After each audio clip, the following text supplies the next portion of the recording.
कासगंज गांव में एक कुबड़ा बूढ़ा जंगल के बीचों बीच एक झोपड़ी बनाकर रहा करता था। वो बूढ़ा रात के समय ही अपनी झोपड़ी से बाहर निकला करता था। रात के अंधेरे में उसकी झोपड़ी में तेज रोशनी हो जाया करती थी, जिससे गांव वाले बहुत डरा करते थे। उनका मानना था कि वो कुबड़ा कोई साधारण बूढ़ा नहीं है, वो जरूर कोई मायावी है जो गांव के जंगल में रह रहा है। एक दिन गांव का एक युवक जिसका नाम गबरू था, वो अपने हाथ में कुछ लकड़ियां लेकर जंगल के रास्ते से आ रहा था कि तभी उसे किसी के रोने की आवाज सुनाई दी। अरे कोई बचाओ मुझे, अरे यहाँ से बाहर निकालो मुझे, अरे बचाओ मुझे, बचाओ।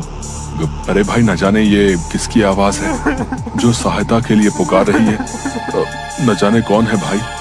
वो थोड़ा दूर चला, तभी उसे उस मायावी बूढ़े की झोपड़ी दिखाई दी, जिसके अंदर से आवाजें आ रही थीं। जैसे ही गबरू उस झोपड़ी के पास पहुंचा और अंदर झोपड़ी में जाने लगा, तभी वहाँ वो मायावी बूढ़ा आ गया। मेरी झोपड़ी में कहाँ जा रहे हो नादान इंसान? क्या जानते नहीं वो मेरी झोपड़ी है, उसमें कोई भी गांव वाला नहीं जा सकता है। क्या तुम जानते नहीं हो? ऐसे डरावने बूढ़े को देखकर गबरू डर जाता है। नहीं नहीं बूढ़े बाबा, मैं आपकी झोपड़ी में नहीं जा रहा था। मैं तो इस जंगल में कुछ लकड़ियां लेने आया था, लेकिन फिर किसी के रोने की आवाज सुनी तो इधर आ गया। नहीं नहीं, मैं जाता हूँ यहाँ से। हाँ, जाता हूँ। जिसके बाद गबरू वहाँ से दुम दबाकर भाग निकलता है और गांव पहुँचता है और गांव वालों को अपनी आप बीती सुनाता है। अगली सुबह चाय की दुकान पर गांव के दो आदमी बातें कर रहे थे। अरे भाई, कल रात अपना गबरू जो है, अरे वही गबरू, अरे भैया जंगल से कुछ लकड़ियां लेके आ रहा था, तो उस कुबड़े मायावी बूढ़े की झोपड़ी में से किसी के रोने की आवाज आ रही थी भैया। जैसे ही गबरू देखने के लिए आगे बढ़ा, वो मायावी डरावना बूढ़ा जो है वो उसके सामने आ गया। अरे बेचारा जो है जैसे तैसे अपनी जान बचाकर वहां से भागा है। अरे कल रात से ही बुखार में पड़ा है बेचारा भैया बिजू।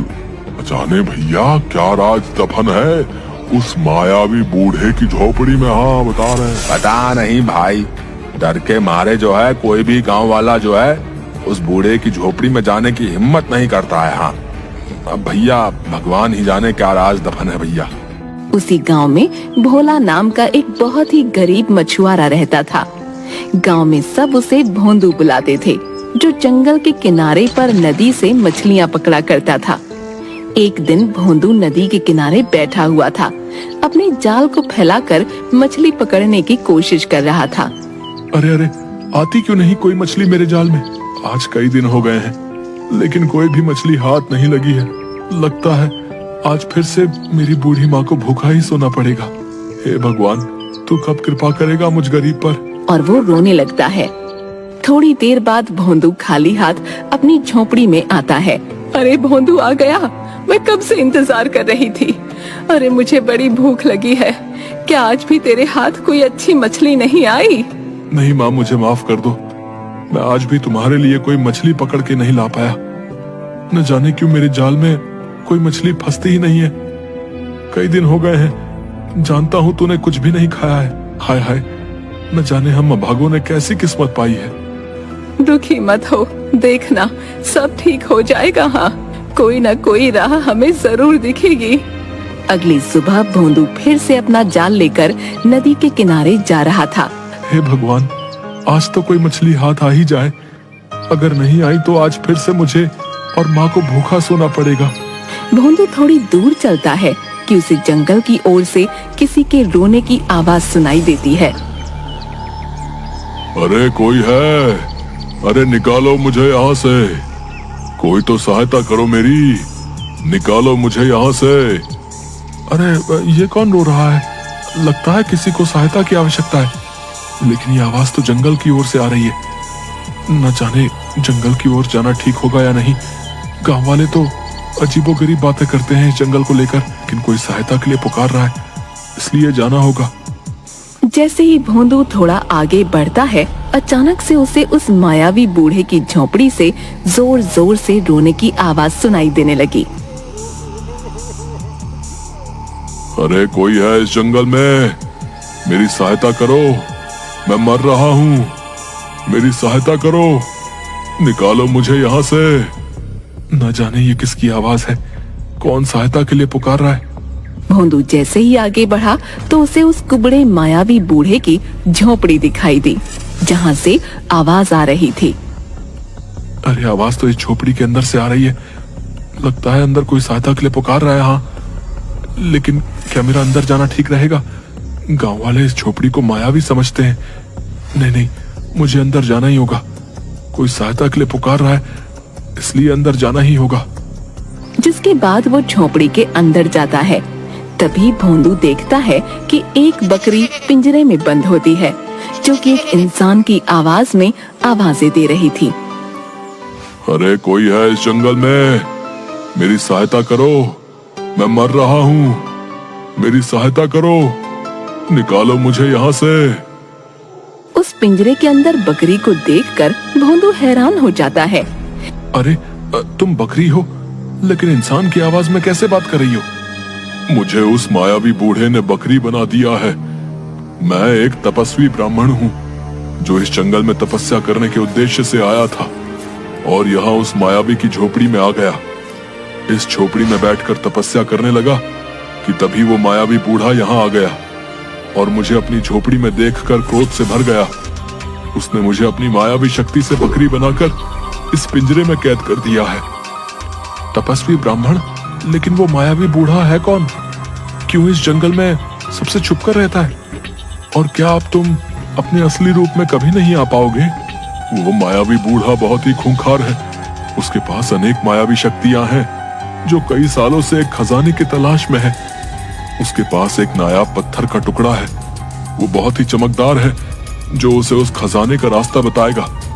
वो खजाना यहीं इस झोपड़ी में दफन है, लेकिन वो तभी सामने आएगा जब वो दो नायाब पत्थर आपस में मिल जाएंगे। उस नायाब पत्थर के दो टुकड़े हैं, लेकिन मायावी बूढ़े के पास सिर्फ एक ही टुकड़ा है, जिसे वो रोज रात को बाहर निकालता है ताकि वो उसका दूसरा टुकड़ा ढूंढ सके। इसलिए रोज रात को उस नायाब पत्थर के टुकड़े के कारण इस झोपड़ी में तेज रोशनी हो जाती है। लेकिन उस नायाब पत्थर का दूसरा टुकड़ा कहाँ पर है? और क्या तुम अपने असली रूप में नहीं आ सकोगे? और मैं तुम्हारी सहायता कैसे कर सकता हूं भला? तुम्हें जंगल से कमल के सफेद पुष्प लाने होंगे।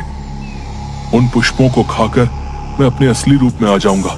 जब तुम्हें वो पुष्प प्राप्त होंगे तो तुम्हें उस नायाब पत्थर का दूसरा टुकड़ा भी मिल जाएगा, जिससे उस रहस्यमय खजाने का पता चल जाएगा। लेकिन ये सब तुम्हें उस मायावी बूढ़े की नजरों से बचकर करना होगा। वो अभी अपनी झोपड़ी में आता ही होगा। तुम जल्दी जाओ यहाँ से। हाँ, मैं अभी तुम्हारे लिए कमल के सफेद पुष्प लेकर आता हूँ। जिसके बाद भोंदू सफेद पुष्प लेने जंगल जाता है और एक नदी किनारे सफेद कमल के पुष्प देखता है। लेकिन जैसे ही वो पुष्प लेने के लिए हाथ बढ़ाता है, वो कमल के पुष्प गायब हो जाते हैं। भोंदू ये देखकर हैरान हो जाता है। वो जब भी अपना हाथ पुष्प की ओर बढ़ाता, वो गायब हो जाते। न जाने क्यों ये पुष्प मेरे हाथ लगाते ही गायब हो रहे हैं। हे भगवान, अब तुम ही कोई राह दिखाओ, मेरी तो कुछ समझ में नहीं आ रहा है। तभी भोंदू के पास एक नदी से एक कछुआ बाहर आता है। तुम जो कोई भी हो, ये चमकदार कमल के पुष्प तुम्हें ऐसे प्राप्त नहीं होंगे। इसके लिए तुम्हें अपनी कोई एक वस्तु जो तुम्हें सबसे प्रिय हो और तुम्हारे लिए जरूरी हो, इस नदी में डाल देनी होगी। तभी ये पुष्प तुम्हें हासिल हो पाएंगे। कछुए जी, मेरे पास तो ऐसा कुछ भी नहीं है। मैं तो एक गरीब मछुआरा हूँ, जो मछलियाँ पकड़कर ही अपना गुजर बसर करता है। मेरे पास तो इस मछली के जाल के सिवा और कुछ भी नहीं है, और ये मुझे सबसे प्यारा भी है। ये ना हो तो मैं मछलियाँ पकड़ ही ना पाऊँ। हाँ, मैं इसे ही नदी में डाल देता हूँ। जिसके बाद भोंदू अपना जाल उस नदी में डाल देता है। जिसके बाद वो कमल के चमकदार पुष्प फिर से दिखाई देते हैं। भोंदू उन्हें तोड़ लेता है जैसे ही भोंदू के हाथ में पुष्प आते हैं, अचानक से नदी किनारे एक पत्थर बहुत चमकने लगता है। पुष्प तो मुझे प्राप्त हो गए हैं, लेकिन ये चमकती हुई चीज क्या है भला? ये चमकती चीज नायाब पत्थर का दूसरा टुकड़ा है। तुम एक ईमानदार और साफ दिल इंसान हो, जिसके पास इस नदी को देने के लिए कुछ भी नहीं था, लेकिन तुम्हारे लिए जो सबसे कीमती और उपयोगी था, तुमने वही इसमें डाल दिया। इसलिए ये नायाब पत्थर तुम्हारे हिस्से में आ गया है। जाओ, इसे यहाँ से ले जाओ, इससे पहले कि वो मायावी बूढ़ा यहाँ आ जाए। वो तुम्हें अपनी मायावी शक्तियों से मार डालेगा। जाओ, यहाँ से ले जाओ इस पत्थर को। भोंदू वहाँ से कमल के चमकदार सफेद पुष्प और नायाब पत्थर का टुकड़ा लेकर मायावी बूढ़े की झोपड़ी में आ जाता है। ये देखो, ले आया मैं तुम्हारे लिए कमल के सफेद पुष्प। भोंदू उस बकरी रूपी ब्राह्मण को वो सफेद पुष्प देने ही वाला होता है, तभी वहाँ पर मायावी बूढ़ा आ जाता है। कौन हो तुम लड़के, और मेरी इस झोपड़ी में आने का तो साहस कैसे किया?